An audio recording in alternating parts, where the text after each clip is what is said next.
Bank ಕೆಲಸದ ledger ಹಿಡಿದಿದ್ದ ಕೈಗಳು ಇಂದು ಇಡೀ ಭಾರತೀಯ ಚಿತ್ರರಂಗದ ಬಾಕ್ಸ್ ಆಫೀಸ್ ರೆಕಾರ್ಡ್ಸ್ ಅನ್ನ ಉಲ್ಟಾ ಪಲ್ಟಾ ಮಾಡ್ತಿದೆ.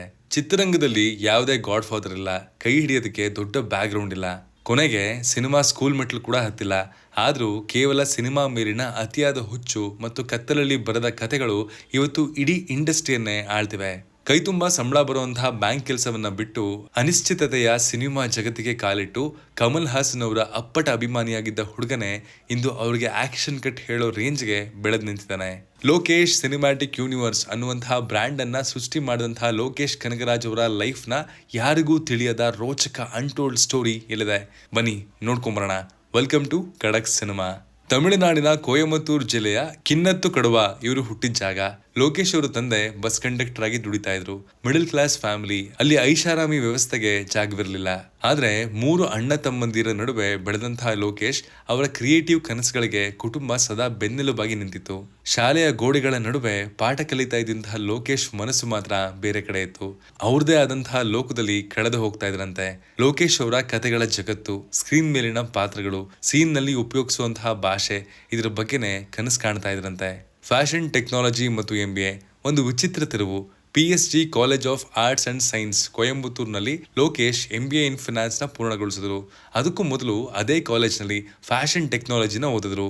ಯೋಚನೆ ಮಾಡಿ, ಒಬ್ಬ ಮನುಷ್ಯ ಫ್ಯಾಷನ್ ಟೆಕ್ನಾಲಜಿ ಓದಿ MBA ಮಾಡಿ ಮುಂದೆ ಭಾರತದ ಅತ್ಯಂತ ಪವರ್ಫುಲ್ ನಿರ್ದೇಶಕರಾಗ್ತಾರೆ ಅಂತ ಯಾರು ನಂಬಕ್ಕಾಗತ್ತಾ? ಕಾಲೇಜ್ ದಿನಗಳಲ್ಲಿ ಸಿನಿಮಾ ಕಡೆ ಮನಸ್ಸು ಎಳಿತಾ ಇತ್ತು. ಆದ್ರೆ ಕುಟುಂಬದ ಜವಾಬ್ದಾರಿ, ಸಮಾಜದ ನಿರೀಕ್ಷೆ ಇದೆಲ್ಲ ಅವರನ್ನ ಕಂಫರ್ಟ್ ಝೋನ್ ಆಯ್ಕೆ ಮಾಡ್ಕೊಳ್ಳೋದಕ್ಕೆ ಒತ್ತಾಯಿಸಿದ್ವು. ಬ್ಯಾಂಕ್ ಉದ್ಯೋಗಿ ಲೋಕೇಶ್ ಡೆಸ್ಕ್ ಮೇಲೆ ಕೆಲಸ, ಮನಸ್ಸಲ್ಲಿ ಸ್ಕ್ರೀನ್ ಪ್ಲೇ. MBA ಮುಗಿದ ನಂತರ ಲೋಕೇಶ್ ಚೆನ್ನೈಗೆ ಬಂದ್ರು. ಅಲ್ಲಿ ಒಂದು ಖಾಸಗಿ ಬ್ಯಾಂಕ್ ನಲ್ಲಿ ಸುಮಾರು 5 ವರ್ಷಗಳ ಕಾಲ ಕೆಲಸ ಮಾಡಿದ್ರು. ಪ್ರತಿದಿನ ಬೆಳಗ್ಗೆ ಎದ್ದು ಟೈ ಕಟ್ಟಿ ಬ್ಯಾಂಕ್ಗೆ ಹೋಗಿ ಲೆಡ್ಜರ್ ಮೇಲೆ ಅಂಕಿಗಳನ್ನ ಬರೀತಾ ಇದ್ದಂತಹ ಕಣ್ಣುಗಳಲ್ಲೂ ಅವರ ತಲೆಯೊಳಗೂ ಒಂದು ದೃಶ್ಯ ಮಾತ್ರ ಸುತ್ತಾ ಇತ್ತು. ಕ್ಯಾಮ್ರಾ, ಪಾತ್ರಗಳು, ಕಥೆಗಳು. ಹೊರಗಿಂದ ನೋಡಿದ್ರೆ ಒಬ್ಬ ಬ್ಯಾಲೆನ್ಸ್ಡ್ ಲೈಫ್ ನ ನಡೆಸ್ತಾ ಇರುವಂತಹ ಯಶಸ್ವಿ ಬ್ಯಾಂಕ್ ಉದ್ಯೋಗಿ ತರ ಕಾಣಿಸ್ತಾ ಇದ್ರು. ಒಳಗಡೆ ನೋಡಿದ್ರೆ ಒಬ್ಬ ನಿರ್ದೇಶಕ ಹೊರಬರಲು ಒದ್ದಾಡ್ತಾ ಇದ್ದ. ಈ ಟೈಮಲ್ಲಿ ರಕ್ಷಿತ್ ಶೆಟ್ಟರ್ ಡೈಲಾಗ್ ನೆನಪಾಯ್ತು. 2 ದೋಣಿಗಳ ಮೇಲೆ ಕಾಲು ಹಾಕ್ಬಾರ್ದು, ದೋಣಿಗೂ ಒಳ್ಳೇದಲ್ಲ, ಕಾಲ್ಗೂ ಒಳ್ಳೇದಲ್ಲ ಅನ್ನೋದು. ಬಟ್ ಇವರು ಈ ಮಾತನ್ನ ಡಿಸಪ್ರೂವ್ ಮಾಡೋದಕ್ಕೆ ಅಂತಾನೆ ಇರೋರು. ಅದಕ್ಕಾಗಿ ಒಂದು ಬೆಸ್ಟ್ ಆಪರ್ಚುನಿಟಿಗಾಗಿ ಕಾಯ್ತಾ ಇದ್ರು. ಒಂದು ಸ್ಪರ್ಧೆ, ಲೈಫ್ ಚೇಂಜಿಂಗ್ ಮೂಮೆಂಟ್. ಬ್ಯಾಂಕ್ನ ಸಾಂಸ್ಕೃತಿಕ ಕಾರ್ಯಕ್ರಮಕ್ಕೆ ಒಂದು ಶಾರ್ಟ್ ಫಿಲ್ಮ್ ಮಾಡಬೇಕಿತ್ತು. ಲೋಕೇಶ್ ಆ ಅವಕಾಶನ ಬಿಡಲಿಲ್ಲ. ಅವರು ತಮ್ಮ ಮೊದಲ ಶಾರ್ಟ್ ಫಿಲ್ಮ್ ಅಚ್ಚಂ ತವಿರ್ ಮಾಡಿದ್ರು.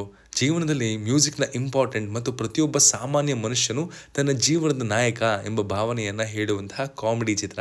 ಆ ಶಾರ್ಟ್ ಫಿಲ್ಮು ಕ್ಲುಬೇಸ್ ಶಾರ್ಟ್ ಫಿಲ್ಮ್ ಫೆಸ್ಟಿವಲ್ ನಲ್ಲಿ ಬೆಸ್ಟ್ ಡೈರೆಕ್ಟರ್, ಬೆಸ್ಟ್ ಫಿಲ್ಮ್ ಮತ್ತು ಬೆಸ್ಟ್ ಆಕ್ಟರ್ 3 ಪ್ರಶಸ್ತಿಗಳನ್ನ ಗೆಲ್ತು. ಆ ಗೆಲುವು ಸಣ್ಣದಿರಬಹುದು, ಆದ್ರೆ ಅದು ಲೋಕೇಶ್ ಮನಸ್ಸಿಗೆ ಮೊಟ್ಟ ಮೊದಲ ಬಾರಿ ಹೋಪ್ ಅನ್ನುವಂತಹ ಮಳೆ ಹನಿ ತಂದಿತ್ತು. ಐ ಕ್ಯಾನ್ ಡೂ ಇಟ್ ಅನ್ನುವಂತಹ ಸಣ್ಣ ಗುಡುಗು ಅವರ ಮನಸ್ಸಲ್ಲಿ ಶುರುವಾಗಿತ್ತು. ಆ ಕಾರ್ಪೊರೇಟ್ ಸ್ಪರ್ಧೆಯ ನಿರ್ಣಾಯಕರಾಗಿದ್ದವರು ಬೇರೆ ಯಾರು ಅಲ್ಲ, ತಮಿಳು ಸಿನಿಮಾ ಜಗತ್ತಿನ ಪ್ರತಿಭಾವಂತ ನಿರ್ದೇಶಕ ಕಾರ್ತಿಕ್ ಸುಬ್ರಾಜ್ ಅವರು. ಲೋಕೇಶ್ ಅವರ ಪ್ರತಿಭೆಯನ್ನ ಗುರುತಿಸಿದಂತಹ ಕಾರ್ತಿಕ್ ಅವರಿಗೆ ಸಿನಿಮಾ ಮಾಡುತ್ತಲೇ ಇರಿ ಅಂತ ಬೆಣ್ತಟ್ಟಿದ್ರು. ಆ ಒಂದು ಮಾತು ತಮಿಳು ಸಿನಿಮಾದ ಮುಂದಿನ ಇತಿಹಾಸವನ್ನೇ ಬದಲಾಯಿಸಿತು. ಲೋಕೇಶ್ ಆ ಸಲಹೆಯನ್ನ ಗಂಭೀರವಾಗಿ ತೆಗೆದುಕೊಂಡು ತಮ್ಮ ಬ್ಯಾಂಕ್ ಉದ್ಯೋಗವನ್ನ ಬಿಟ್ಟು ಸಿನಿಮಾಗೆ ಧುಮುಕುವ ಧೈರ್ಯ ತೋರಿಸಿದ್ರು. ಒಂದು ಕ್ಷಣ ಯೋಚಿಸಿ, ಫಿಕ್ಸ್ಡ್ ಸ್ಯಾಲರಿ, ಸಮಾಜದ ಮರ್ಯಾದೆ, ಫ್ಯಾಮಿಲಿ ಫೈನಾನ್ಷಿಯಲಿ ಸೆಕ್ಯೂರ್ ಆಗಿದೆ. ಇವೆಲ್ಲ ಇರುವಂತಹ ಬ್ಯಾಂಕ್ ಕೆಲಸ ಬಿಟ್ಟು ಯಾವುದೂ ಗ್ಯಾರಂಟಿ ಇಲ್ಲದಂತಹ ಸಿನಿಮಾ ಜಗತ್ತಿಗೆ ಹೋಗೋದಕ್ಕೆ ಎಷ್ಟು ಧೈರ್ಯ ಬೇಕಲ್ವಾ? ಅದೇ ಲೋಕೇಶ್ ಕನಗರಾಜ್. ಇದೇ ಸ್ಟೇಜಲ್ಲಿ ನಮ್ಮನ್ನ ನಾವು ಅತಿ ಹೆಚ್ಚಾಗಿ ನಂಬೋದಲ್ವಾ? 2014ರಲ್ಲಿ ಲೋಕೇಶ್ ಕಸ್ಟಮರ್ ಡಿಲೈಟ್ ಎಂಬ ಮತ್ತೊಂದು ಕಾರ್ಪೊರೇಟ್ ಶಾರ್ಟ್ ಫಿಲ್ಮ್ ಮಾಡಿದ್ರು. ಇಡೀ ಚಿತ್ರದ ಶೂಟಿಂಗ್ ಕೇವಲ ಒಂದೇ ದಿನದಲ್ಲಿ ಮುಗೀತು. ಆ ಚಿತ್ರ all India corporate film competition ನಲ್ಲಿ ಪ್ರಥಮ ಸ್ಥಾನವನ್ನ ಗಿಟ್ಟಿಸ್ಕೊಳ್ತು. ಒಂದು ದಿನದಲ್ಲೇ ಶೂಟಿಂಗ್ ಮುಗಿಸಿ ಇಡೀ ಭಾರತದಲ್ಲೇ ಸೌಂಡ್ ಮಾಡ್ತಾರೆ. ಇದು ಲೋಕೇಶ್ ಅವರ ಶೈಲಿ. ಕಡಿಮೆ ಸಮಯದಲ್ಲಿ ಬಿಗ್ ಇಂಪ್ಯಾಕ್ಟ್ ಮಾಡೋದು ನನಗೆ ಪರ್ಸನಲಿ ಇಷ್ಟ ಆಗೋದು ಅವ್ರ ಕೆಲಸದಲ್ಲಿ. ಅವ್ರ ವರ್ಕ್ ಸ್ಪೀಡ್ ಹೇಗಿದೆ ಅಂದ್ರೆ 4ರಿಂದ 5 ವರ್ಷಕ್ಕೆ ಒಂದು ಮೂವಿ ಮಾಡುವಂತಹ ಕಾಲದಲ್ಲಿ ವರ್ಷಕ್ಕೆ 1ರಿಂದ 2 ಫಿಲಂ ಬರೋದಂತೂ ಗ್ಯಾರಂಟಿ ಅನ್ನೋ ತರ ಮಾಡ್ಕೊಂಡ್ ಬಂದಿದ್ದಾರೆ. 2016ರಲ್ಲಿ ಕಾರ್ತಿಕ್ ಸುಬ್ರಾಜ್ ನಿರ್ಮಿಸಿದಂತಹ ಅವಿಯಾಲ್ ಎಂಬ ಆಂಥಾಲಜಿ ಚಿತ್ರದಲ್ಲಿ ಲೋಕೇಶ್ ಅವರ ಶಾರ್ಟ್ ಫಿಲ್ಮ್ ಕಾಳಂ ಸೇರ್ಪಡೆ ಆಯಿತು. 5 ನಿರ್ದೇಶಕರ ನಡುವೆ ಲೋಕೇಶ್ ಒಬ್ಬರಾಗಿ ಕಾಲಿವುಡ್ ನ ಬಾಗಿಲು ಮೊದಲ ಬಾರಿಗೆ ತೆರೆದುಕೊಂಡಿತ್ತು. ಇದಾದ್ಮೇಲೆ ಲೋಕೇಶ್ ಅವರಿಗೆ ಮೊದಲ independent full fledged director cap ಸಿಕ್ಕಿದ್ದು 2017ರಲ್ಲಿ ಮಾನಗರಂ ಅನ್ನುವಂತಹ ಥ್ರಿಲ್ಲರ್ ಮೂವಿಯಲ್ಲಿ. ಯಾರಾದ್ರೂ ಥ್ರಿಲ್ಲರ್ ಜಪ ಮಾಡೋರಿದ್ರೆ ಈ ನೇಮ್ ಅನ್ನ ಸೇವ್ ಮಾಡ್ಕೊಳ್ಳಿ. ಮಹಾನಗರಂ ಒಂದು ನಾನ್ ಲೀನಿಯರ್ ಥ್ರಿಲ್ಲರ್. ಚೆನ್ನೈಗೆ ಬಂದ 4 ಯುವಕರ ಜೀವನ ಒಂದಕ್ಕೊಂದು ಹೆಣೆದುಕೊಳ್ಳುವಂತಹ ಕತೆ. ಲೋಕೇಶ್ ಬರೆದು ನಿರ್ದೇಶಿಸಿದ ಮೊದಲ ಫೀಚರ್ ಫಿಲ್ಮ್. ಕೇವಲ 46 ದಿನಗಳಲ್ಲಿ ಶೂಟಿಂಗ್ ಮುಗಿಸಿ 5 ಕೋಟಿ ಬಜೆಟ್ ನಲ್ಲಿ 15 ಕೋಟಿ ಗಳಿಸಿತು. ಈ ಚಿತ್ರವನ್ನ ರಜನಿಕಾಂತ್ ಮತ್ತು ಕಮಲ್ ಹಾಸನ್ ಹಾಡಿ ಹೊಗಳಿದ್ರು. ಇದಾದ್ಮೇಲೆ ಬಂತು ನೋಡಿ ಲೋಕೇಶ್ ಅವರ ಅಸ್ಲಿ ಟ್ಯಾಲೆಂಟ್, ಅದೇ ಕೈದಿ. ಇದು ಇವರ ಕೆರಿಯರ್ ಟರ್ನಿಂಗ್ ಪಾಯಿಂಟ್ ಅಂದ್ರೆ ತಪ್ಪಾಗಲ್ಲ. ಹಾಡಿಲ್ಲ, ಹೀರೋಯಿನ್ ಇಲ್ಲ, ಆದ್ರೂ ಬ್ಲಾಕ್ ಬಸ್ಟರ್. ಮಾಜಿ ಅಪರಾಧಿ ಡಿಲ್ಲಿ ತನ್ನ ಮಗಳನ್ನ ಮೊದಲ ಬಾರಿಗೆ ನೋಡೋದಕ್ಕೆ ಹೊರಡ್ತಾನೆ.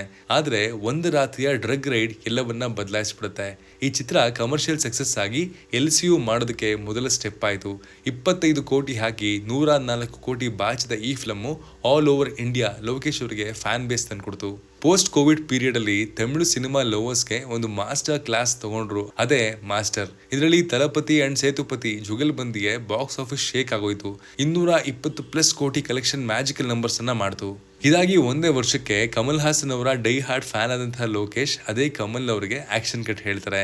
ಇದು ಅವ್ರಿಗೆ ಒಂದು ಫ್ಯಾನ್ ಪ್ರಾಜೆಕ್ಟ್. ಏನ್ ಎಕ್ಸ್ಟ್ರಾ ಹೇಳೋಣ ಈ ಮೂವಿ ಬಗ್ಗೆ. ವಿಕ್ರಮ್ 500 ಕೋಟಿ ಲೂಟಿ ಮಾಡ್ತು ಅಷ್ಟೇ. ವಿಕ್ರಮ್ ಸಕ್ಸಸ್ ನ ಎಂಜಾಯ್ ಮುಗಿತಾ ಇರುವಾಗ ನೆಕ್ಸ್ಟ್ ಇಯರ್ ಇನ್ನೊಂದು ಮೂವಿ ತರ್ತಾರೆ, ಅದೇ ಲಿಯೋ. 620 ಕೋಟಿ ಕಲೆಕ್ಷನ್ ಮಾಡಿದ ಈ ಫಿಲಮ್ಮು LCU ಬಿಲ್ಡ್ ಮಾಡುವಂತಹ ಕೆಲಸ ಮಾಡುತ್ತೆ. ಲಿಯೋ ಸಿನಿಮಾ ಡೇವಿಡ್ ಕ್ರೋನನ್ಬರ್ಗ್ ನ ಎ ಹಿಸ್ಟ್ರಿ ಆಫ್ ವೈಲೆನ್ಸ್ ಚಿತ್ರದ ಇನ್ಸ್ಪೈರ್ಡ್ ಅಂತೆ. 3 ರಿಂದ 4 ವರ್ಷಕ್ಕೆ ಒಂದು ಸಿನಿಮಾ ಮಾಡುವಂತಹ ಕಾಲದಲ್ಲಿ 4 ವರ್ಷದಲ್ಲಿ 4 ಕಮರ್ಷಿಯಲ್ ಹಿಟ್ ಕೊಡೋದು ಸದ್ಯಕ್ಕೆ ಲೋಕೇಶ್ ಅವರಿಂದ ಮಾತ್ರ ಸಾಧ್ಯ ಅಂತ ಅನ್ಸುತ್ತೆ. ಮತ್ತಾರಾದ್ರೂ ಇದ್ರೆ ಕಮೆಂಟ್ ಬಾಕ್ಸ್ ಅಲ್ಲಿ ತಿಳಿಸಿ. ಲಿಯೋ ಆದ್ಮೇಲೆ ಕೂಲಿ ಹವಾ ಜೋರಾಗಿತ್ತು. ಹೆವಿ ಸ್ಟಾರ್ಗಳ ಕ್ಯಾಮಿಯೋ ಇರುವಂತಹ ಈ ಸಿನಿಮಾ ನಮ್ಮ ಕ್ಯೂರಿಯಾಸಿಟಿಯನ್ನ ಹೆಚ್ಚು ಮಾಡಿದಂತೂ ಸುಳ್ಳಲ್ಲ. ಬಾಕ್ಸ್ ಆಫೀಸ್ ಅಲ್ಲಿ ಒಂದೊಳ್ಳೆ ನಂಬರ್ ಏನೋ ಮಾಡ್ತು. ಸದ್ಯಕ್ಕೆ ಅವರ ಮೂವಿ ಲಿಸ್ಟ್ ತುಂಬಾನೇ ಇದೆ. ವಿಕ್ರಮ್ 2, ಬೆನ್ಸ್, ಇರುಂಬು ಕೈ ಮಾಯಾವಿ, ಸದ್ಯಕ್ಕೆ DC ಅನ್ನುವಂತಹ ಮೂವಿಯಲ್ಲಿ ಲೀಡ್ ಆಗಿ ಕಾಣಿಸ್ಕೊಳ್ತಾ ಇದ್ದಾರೆ. ಅದರ ರಿವೆಂಜ್ ಆಫ್ ರಾಗ ಟ್ಯೂನು ಎಲ್ಲ ಸೋಷಿಯಲ್ ಮೀಡಿಯಾನ ಆವರಿಸ್ಕೊಂಡ್ಬಿಟ್ಟಿದೆ. ಲೋಕೇಶ್ ಕನಗರಾಜ್ ಅವರ ಯುನೀಕ್ ಸೆಲ್ಲಿಂಗ್ ಪಾಯಿಂಟ್ಸ್ ತುಂಬಾನೇ ಇದೆ. ಅದರಲ್ಲಿ ಯಾವ್ಯಾವುದು ಅಂತ ನೋಡ್ಕೊಂಬರೋಣ ಬನ್ನಿ. ಮೊದಲನೇದು ಲೋಕೇಶ್ ಸಿನಿಮ್ಯಾಟಿಕ್ ಯೂನಿವರ್ಸ್. ತಮ್ಮ ಎಲ್ಲಾ ಚಿತ್ರಗಳನ್ನ ಒಂದೇ ಯೂನಿವರ್ಸ್ ನಲ್ಲಿ ಜೋಡಿಸಿದಂತಹ ದಕ್ಷಿಣ ಭಾರತದ ಮೊದಲ ನಿರ್ದೇಶಕ ಅಂದ್ರೆ ಅದು ಲೋಕೇಶ್. ಕೈತಿ, ಮಾಸ್ಟರ್, ವಿಕ್ರಮ್, ಲಿಯೋ ಎಲ್ಲವೂ ಇಂಟರ್ ಕನೆಕ್ಟೆಡ್. ಯಾರೆಲ್ಲ LCU ಫ್ಯಾನ್ ಇದ್ರೋ ಒಂದು ಲೈಕ್ ಕೊಡ್ಲೇಬೇಕು. Number 2, villain centric story telling. Hero ಅಷ್ಟೇ ಅಲ್ಲ, ವಿಲನ್ ಕೂಡ ಈಕ್ವಲಿ ಪವರ್ಫುಲ್ ಆಗಿರ್ತಾನೆ ಇವರ ಸಿನಿಮಾಗಳಲ್ಲಿ. ವಿಲನ್ಗೆ ತನ್ನದೇ ಲಾಜಿಕ್, ಡೆಪ್ತ್ ಮತ್ತು ಸ್ಕ್ರೀನ್ ಪ್ರೆಸೆನ್ಸ್ ಇರುತ್ತೆ. ಇನ್ನು 3ನೇ ಪಾಯಿಂಟ್ ಬಂದು ರಿಯಲ್ ಟೈಮ್ ಮತ್ತು ನಾನ್ ಲೀನಿಯರ್ ನರೇಷನ್. ಕೈತಿಯ ಸ್ಟೋರಿ ಒಂದೇ ರಾತ್ರಿಯ ರಿಯಲ್ ಟೈಮ್ ಅಲ್ಲಿ ನಡೆಯುತ್ತೆ. ವಿಕ್ರಮ್ ಅಲ್ಲಿ ಹಾಗಲ್ಲ, ನಾನ್ ಲೀನಿಯರ್ ಸ್ಕ್ರೀನ್ ಪ್ಲೇ ಹೊಂದಿರುವಂತಹ ಸಿನಿಮಾ. ಅದರಲ್ಲಿ ಲೇಯರ್ಸ್ ಆಫ್ ಮಿಸ್ಟ್ರಿ ತುಂಬಾ ಇದೆ.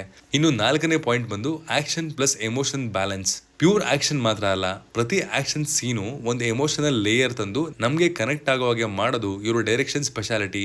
ಫಾದರ್ ಸನ್ ಸಂಬಂಧ ಅವರ ಫೇವ್ರೆಟ್ ಥೀಮ್ ಅಂತೆ. ಇನ್ನು 5ನೇ ಪಾಯಿಂಟ್ ಬಂದು music plus BGM integration. Anirudh BGM plus ಇವರ ಟೈಟ್ ಸ್ಕ್ರೀನ್ ಪ್ಲೇ ಅನ್ನೋದು ಮುದ್ದೆ ಪ್ಲಸ್ ನಾಟಿಕೋಳಿ ಸಾರ್ ಕಾಂಬಿನೇಷನ್ ತರ. ಅದರ ಟೇಸ್ಟೇ ಬೇರೆ ಲೆವೆಲ್. ಅನಿರುದ್ಧ್ ಅವರ ಮ್ಯೂಸಿಕ್ ಇವರ ಸಿನಿಮಾಗೆ ಒಂದು ಕ್ಯಾರೆಕ್ಟರ್ ತರ ಕೆಲಸ ಮಾಡುತ್ತೆ. ಇನ್ನು 6ನೇ point mass plus class appeal. Multiplex ಆಡಿಯನ್ಸ್ಗೂ ಮತ್ತು ಸಾಮಾನ್ಯ ಪ್ರೇಕ್ಷಕ ಇಬ್ರಿಗೂ ಒಪ್ಪುವಂತಹ ಚಿತ್ರ ಮಾಡ್ತಾರೆ. ಮಾಸ್ ಪ್ಲಸ್ ಕ್ಲಾಸ್ ಎರಡನ್ನು ಬ್ಯಾಲೆನ್ಸ್ ಮಾಡಿ ಬ್ಯಾಲೆನ್ಸ್ ಶೀಟ್ ಟ್ಯಾಲಿ ಮಾಡೋದು ಇವರ ಡೈರೆಕ್ಷನ್ ಸ್ಪೆಷಾಲಿಟಿ. ಇನ್ನು ಕೊನೆಯದು ಸ್ಟಾರ್ ಪವರ್ ಮ್ಯಾಕ್ಸಿಮೈಸೇಷನ್. ತಮಿಳ್ನ ಯಾವ ಸ್ಟಾರ್ ಹೀರೋನು ಬಿಡ್ಲಿಲ್ಲ ಅನ್ಸುತ್ತೆ ಲೋಕೇಶ್ ಅವರು. ಎಲ್ಲರ ಸ್ಟಾರ್ ಪವರ್ ನ ಯೂಟಿಲೈಸ್ ಮಾಡಿ ಫ್ಯಾನ್ಸ್ಗೆ ಪವರ್ ಶಾಕ್ ಕೊಡುವಂತಹ ಕಲೆ ಇವರ ರಕ್ತದಲ್ಲೇ ಇದೆ ಅನ್ಸುತ್ತೆ. ಕಮಲ್ ಹಾಸನ್, ವಿಜಯ್, ಕಾರ್ತಿ, ಸೂರ್ಯ, ರಜನಿಕಾಂತ್, ವಿಜಯ್ ಸೇತುಪತಿ ಎಲ್ಲರ ಬೆಸ್ಟ್ ವರ್ಷನ್ ತೆರೆ ಮೇಲೆ ತರೋದು ಇವರ ಯುನೀಕ್ ಸೆಲ್ಲಿಂಗ್ ಪಾಯಿಂಟ್ ಅಲ್ವಾ.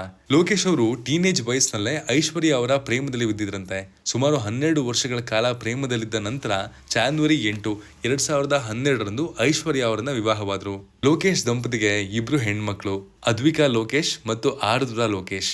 ಲೋಕೇಶ್ ಅವರು ತಿಂಗಳಿಗೆ 70,000 ಸಂಬಳದ ಬ್ಯಾಂಕ್ ಜಾಬ್ ಬಿಟ್ಟು ಫಿಲಮ್ ಮೇಕಿಂಗ್ ಕನಸು ಹಿಂಬಾಲಿಸಿದಾಗ ಐಶ್ವರ್ಯ ಕೆಲಸ ಮಾಡಿ ಕುಟುಂಬವನ್ನ ನಿಭಾಯಿಸಿದ್ರಂತೆ.